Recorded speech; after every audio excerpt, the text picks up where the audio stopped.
அலைக்கடலின் நடுவே அலைந்திடவா தனியே படகெனவே உனையே பார்த்தேன் கண்ணே. புதை மணலில் விழுந்தே புதைந்திடவே இருந்தேன் குறுநகையை எறிந்தே மீட்டா என்னை.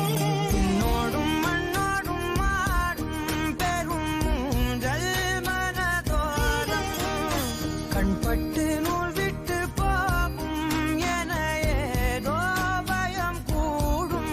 மயில் ஒன்றை பார்க்கிறேன் மழையாகி ஆடினேன்.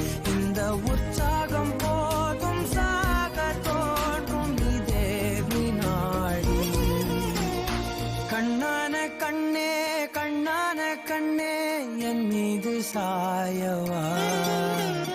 பொன்னான நெற்றை பொன்னான கையால் பூ போல நீவவா.